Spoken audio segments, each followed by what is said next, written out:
Hello friends, welcome to kitchen art. Friends, આજે આપણે બિસ્કિટના ટુકડા કરી એક એવી રેસીપી બનાવીશું કે જે માર્કેટમાં ખૂબ જ મોંઘી હોય છે, જે ઘરે બનાવવી ખૂબ જ સહેલી છે. ફક્ત 5 મિનિટમાં જ બની જશે. વળી બાળકોને તે ખૂબ જ ભાવશે અને એકવાર બનાવ્યા પછી તેને લાંબો સમય માટે સ્ટોર પણ કરી શકો છો. શિયાળામાં આ રેસીપી માર્કેટમાં ખૂબ જ વેચાય છે. તો ચાલો બજારમાં મળતી મોંઘી મીઠાઈને આજે આપણે ઘરે બનાવીશું. રેસીપી સારી લાગે તો લાઈક અને શેર કરજો. અને જો તમે મારી ચેનલ ઉપર નવા હોય અને મારી ચેનલને હજુ સબસ્ક્રાઈબ ન કરેલ હોય તો સબસ્ક્રાઈબ કરી બાજુનું બેલ બટન દબાવવાનું ભૂલશો નહીં, જેથી કરીને તમને મારા નવા વિડીયોનું નોટિફિકેશન મળતું રહે. તો સૌપ્રથમ આપણે ખજૂર લેશું. અહીંયા તમે કોઈ પણ પ્રકારનો ખજૂર લઈ શકો છો. ઘરમાં જે ખજૂર અવેલેબલ હોય તેમાંથી આ રેસીપી બનાવી શકો છો. જનરલી આ રેસીપી બનાવવા માટે કાળા ખજૂરનો ઉપયોગ થાય છે, પણ આજે આપણે એકદમ સસ્તો ખજૂર લેશું અને સસ્તા ખજૂરમાંથી આ રેસીપી બનાવીશું. ખજૂરમાં રહેલા ઠળિયાને આપણે હાથેથી આ રીતે દૂર કરી લેશું. ખૂબ જ સહેલાઈથી ખજૂરના ઠળિયા છે તે આ રીતે આપણે દૂર કરી શકીએ છીએ. ખજૂરને સારી રીતે પહેલાં સાફ કરી લેશું, એટલે કે ખજૂરને સીડલેસ ખજૂર અહીંયા આપણે રેડી કરીશું. ખજૂરના એક પણ ઠળિયા ખજૂરમાં ન રહે તેનું ખાસ ધ્યાન રાખવાનું. તો આ રીતે આપણે ખજૂરને પહેલાં સાફ કરી લેશું. તો અહીંયા તમે જોઈ શકો છો આપણે ખજૂરમાંથી ઠળિયા દૂર કરી લીધા છે. હવે આ ખજૂરમાંથી આપણે રેસીપી બનાવવાના છે. ખજૂરને આપણે સાઈડમાં મૂકી દઈશું. હવે આપણે બિસ્કિટને લેશું. અહીંયા મેં મેરીગોલ્ડ બિસ્કિટનું એક પેકેટ લીધેલું છે. જનરલી આ બિસ્કિટ બહુ મીઠા નથી હોતા, તો આપણે આ બિસ્કિટનો ઉપયોગ કરશું. આ બિસ્કિટમાંથી હવે તેના આપણે હાથેથી આ રીતે નાના નાના ટુકડા કરી લેશું. 50% બિસ્કિટનો અહીંયા આપણે ઉપયોગ કરશું, બાકીના બિસ્કિટને સાઈડમાં રાખી દઈશું. તો ફ્રેન્ડ્સ, આ રીતે આપણે તેના એકદમ ઝીણા ટુકડા કરી લેવાના છે. જનરલી આખા બિસ્કિટમાંથી આ રેસીપી બનાવવામાં આવે છે, પણ એકદમ ઇન્સ્ટન્ટ અને ઝડપથી બની જાય તેવી આજે આપણે અલગ રીતથી આ રેસીપી બનાવી રહ્યા છીએ. હવે ગેસની ફ્લેમ ચાલુ કરીશું અને એક જાડી કઢાઈ પસંદ કરીશું અને તેમાં 2 ચમચી જેટલું આપણે ઘી લેશું.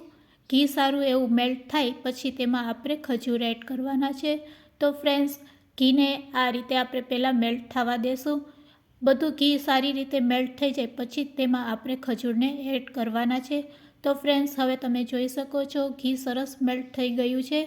સીડલેસ ખજૂરને તેમાં આપણે એડ કરી દઈશું. આ રીતે ઘીમાં ખજૂરને આપણે પહેલાં શેકી લેશું. કાળો ખજૂર આવે છે તે એકદમ પોચો હોય છે અને તેને શેકાતા બિલકુલ વાર નથી લાગતી. અને આ ટાઈપના ખજૂરને શેકાતા સહેજ વાર લાગે છે, તે કઠણ હોય છે. પણ આપણે લો ફ્લેમ ઉપર આ રીતે તવેથાની મદદથી તેને ઘીમાં ભાંગતા જઈશું અને તેને શેકતા જઈશું, તો તે ઝડપથી શેકાઈ પણ જાય છે. તો ફ્રેન્ડ્સ, હવે તમે જોઈ શકો છો આપણો ખજૂર છે એ સહેજ મેલ્ટ થવા લાગ્યો છે. બસ આ રીતે હજુ તેને 2 મિનિટ આપણે ઘીમાં શેકશું એટલે આપણો ખજૂર છે એ સરસ એવો મેલ્ટ થઈ જશે. તો આપણો અહીંયા ખજૂર છે એ કઠણ હતો એટલે આપણે 2 ચમચી ઘી લીધેલું છે. જો પોચો ખજૂર હોય તો ફક્ત 1 ચમચીમાં જ આ ખજૂરને શેકી શકો છો. તો અહીંયા તમે કોઈ પણ ખજૂરથી આ રેસીપી બનાવી શકો છો. ફક્ત શેકાવામાં જ વાર લાગશે, બાકી ટેસ્ટમાં કોઈ ફેર પડશે નહીં. 2 મિનિટ પછી હવે તમે જોઈ શકો છો ખજૂર આપણો સરસ એકદમ મેલ્ટ થઈ ગયો છે અને ઘી સાથે સરસ મિક્સ થઈ ગયો છે. હવે આ સ્ટેજ ઉપર આપણે બિસ્કિટના ટુકડાને એડ કરી દઈશું. તો ફ્રેન્ડ્સ, હવે તમે સમજી ગયા હશો કે આપણે શું બનાવી રહ્યા છીએ. હા ફ્રેન્ડ્સ, આપણે ખજૂર બિસ્કિટ રોલ બનાવી રહ્યા છીએ, જે બજારમાં ખૂબ જ મોંઘા મળે છે. અને આ જ ખજૂર બિસ્કિટ રોલને આપણે ઓછા સમયમાં કઈ રીતે બનાવી શકાય તે રીત આજે આપણે શીખી રહ્યા છીએ. તો બસ આ રીતે તમે જો બિસ્કિટને ખજૂરમાં એડ કરી દેશો અને શેકી લેશો, પછી ગેસની ફ્લેમને બંધ કરી દેવાની.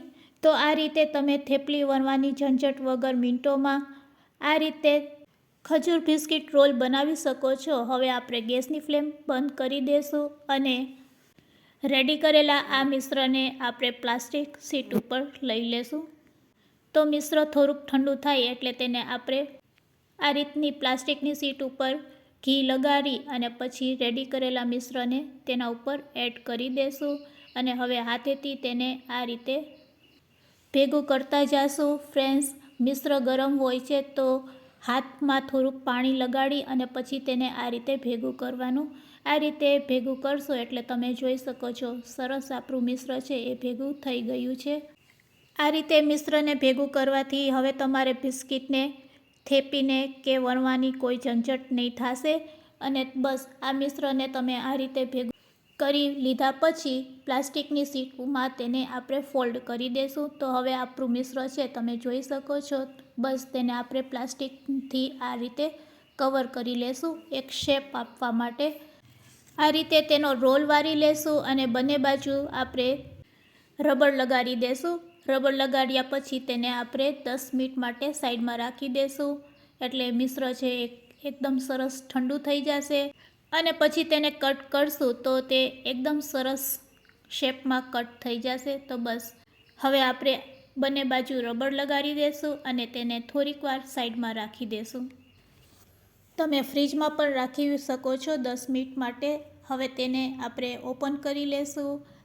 પ્લાસ્ટિકની શીટને આપણે દૂર કરી લેશું અને રેડી કરેલા રોલને આપણે ચાકુથી કટ કરવાના છે. પણ તેની પહેલાં આપણે આ રોલને નારિયેળના છીણમાં રગદોરી લેશું. તો આ રીતે આપણે રેડી કરેલા રોલને નારિયેળના એટલે કે કોપડાના છીણમાં આ રીતે રગદોરી લેશું. બજારમાં ખૂબ જ સહેલાઈથી મળી જાય છે ટોપરાનું છીણ. તો આપણે આ રીતે કવર કર્યા પછી હવે તેને આપણે કટ કરી લેશું. તો પાટલા ઉપર તેને લઈ લેશું અને ચાકુની મદદથી તેને કટ કરી લેશું. તો અહીંયા આપણે બિસ્કિટની થેપલી બનાવવાની કોઈ પણ ઝંઝટ વગર આપણે એકદમ સહેલાઈથી આ ખજૂર બિસ્કિટ રોલ બનાવી શકીએ છીએ. વળી બજારમાં આ રીતે બિસ્કિટ રોલ ખૂબ જ મોંઘા ભાવે મળતા હોય છે. તો અહીંયા આપણે ઓછી મહેનતે અને ઓછા ખર્ચે ખૂબ જ સહેલાઈથી આ બિસ્કિટ રોલ બનાવેલા છે. જો ફ્રેન્ડ્સ તમને પણ આજની રેસીપી સારી લાગી હોય તો તમારા ફ્રેન્ડ્સ અને મિત્રોમાં અને ગ્રુપમાં જરૂરથી શેર કરજો. અને આ રેસીપી તમે ક્યાંથી જોવો છો તે પણ મને જરૂરથી કહેજો. તો રેડી છે આપણા ખજૂર બિસ્કિટ રોલ. આ રીતે બનાવેલા ખજૂર બિસ્કિટ રોલને તમે લાંબો સમય માટે સ્ટોર પણ કરી શકો છો. શિયાળામાં ખજૂર બિસ્કિટ રોલ માર્કેટમાં ખૂબ જ મોંઘા મળતા હોય છે. તો આપણે ખૂબ જ ઓછા ખર્ચે અને ઓછા સમયમાં આ ખજૂર બિસ્કિટ રોલ બનાવીને રેડી કર્યા છે. આજની આ રેસીપી તમને કેવી લાગી તે પણ મને કમેન્ટ્સમાં જરૂરથી કહેજો. રેસીપી સારી લાગી હોય તો શેર કરવાનું ભૂલશો નહીં. Thanks for watching.